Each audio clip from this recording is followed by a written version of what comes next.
بسم اللہ الرحمن الرحیم۔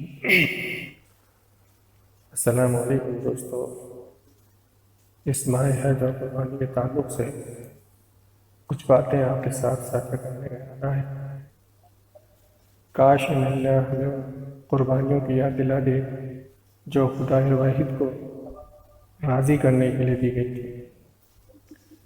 جس زمانے میں قربانی کا مطلب بکری کی قربانی اور دعوت کا مطلب دعوت بریانی ہو، تو امید یہ ہے کہ یہ واقعات کچھ ہمارے احساسات کو روشن کر دیں۔ وقت کے ساتھ احساسات میں جو کمی واقع ہوئی ہے وہ ان واقعات کے دہرانے سے ضرور تازہ دم ہوگی۔ قربانی کا اسلام سے بہت خاص رشتہ ہے۔ ہمارے نبی صلی اللہ علیہ وسلم کو ان کے زمانے کے لوگ دو ذبیحوں کا بیٹا کہہ کر یاد کرتے تھے۔ اس لقب سے یاد کرنے کے پیچھے جو واقعات ہیں وہی آپ کی نظر ڈالنا ہے۔ پہلا واقعہ جس سے ہم بخوبی واقف ہیں وہ اب سے تقریباً 4000 سال پہلے کا ہے۔ روایتوں کے مطابق اگر ہم ابراہیم علیہ السلام کے زمانے کو 2000 BC کا مانیں تو حضور صلی اللہ علیہ وسلم سے تقریباً 2500 سال پہلے کا یہ واقعہ ہے۔ یہ وہ واقعہ ہے جب ہمیں محبت اور بندگی سمجھانے کے لیے خدا نے اپنے محبوب کو امتحان میں ڈالا اور ہمیں سکھایا کہ محبت اور بندگی کیا ہوتی ہے۔ تو واقعہ کچھ یوں ہے، ایک نبی کو اشارہ ہوتا ہے کہ اس کا مالک، اس کا رب اس کی ایک محبوب چیز کا طلبگار ہے۔ وہ نبی بہت غور کرنے کے بعد سمجھ جاتا ہے کہ میری سب سے محبوب چیز میرا بیٹا اسماعیل علیہ السلام ہے۔ بلا تردد وہ اپنے لخت جگر کو قربان کرنے کے لیے تیار ہو جاتے ہیں۔ یہی نہیں، وہ لخت جگر جس کی تربیت ایک بہترین ماں اور ایک بہترین باپ نے کی، فوراً تیار ہو جاتا ہے اور اس پر شفیق باپ کو بیٹے کی نصیحت کہ آپ آنکھوں پہ پٹی باندھ دیں تاکہ حکم ادائیگی میں کوئی لغزش نہ ہو جائے، اور اس قربانی کے پیش کرنے پر اللہ رب اتنے خوش ہوتے ہیں کہ حضرت اسماعیل علیہ السلام کی جگہ ایک دمبا قربان ہو جاتا ہے۔ اور اس عظیم قربانی کی وجہ سے ابراہیم علیہ السلام کو خلیل اللہ کا خطاب ملتا ہے اور اسماعیل علیہ السلام کو ذبیح اللہ کا خطاب۔ تو اسی واقعے کو ہم آگے بڑھاتے ہیں کہ ایک زمانہ گزر جاتا ہے، اسی خاندان میں پھر ایک واقعہ ہوتا ہے۔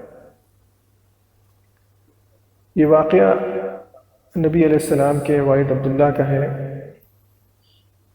واقعہ کچھ یوں ہے کہ نبی علیہ السلام کے دادا عبد المطلب جو بنو ہاشم کے سردار تھے نے نظر مانی تھی کہ اگر ان کے 10 بیٹے ہوں اور وہ جوان ہو کر ان کی مدد کے قابل ہو جائیں تو ایک بیٹے کو اللہ کے نام پر کعبے پر قربان کریں۔ یہ نظر مانی۔ جب بیٹے جوان ہوئے اور عبد المطلب نے ان کے سامنے اس نظر کو رکھا، سارے بیٹے بخوشی تیار ہو گئے۔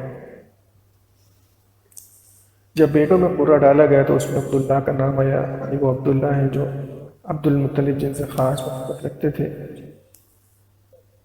جب عبداللہ کا نام آیا تو عبد المطلب اپنی نظر پوری کرنے کے لیے عبداللہ کو لے کر کعبے کی طرف چلے تاکہ اللہ کے نام پر ان کو قربان کرے اور اپنی نظر کو پورا کرے۔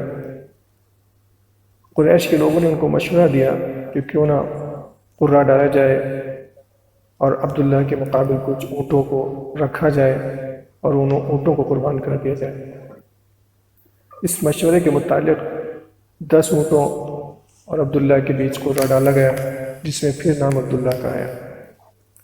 تو پھر اونٹوں کے نمبر کو بڑھایا گیا اور بڑھاتے بڑھاتے 100 اونٹ جب ہو گئے تو قرے میں اونٹوں کا نام نکلا اور اللہ نے عبداللہ کو قربان ہونے سے بچا لیا۔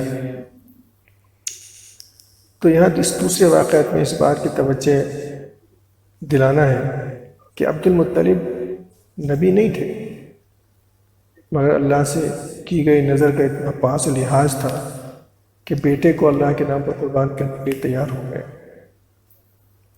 ایک واقعہ ابراہیم علیہ السلام کا کہ ایک اشارے پر اپنے بیٹے کو قربان کرنے کو تیار ہو گئے۔ ایک واقعہ عبدالمطلب کا جو اپنی نظر کو جو ایک وعدہ تھا اللہ سے اس کو پورا کرنے کے لیے اپنے بیٹے کو قربان کرنے کے تیار ہو گئے۔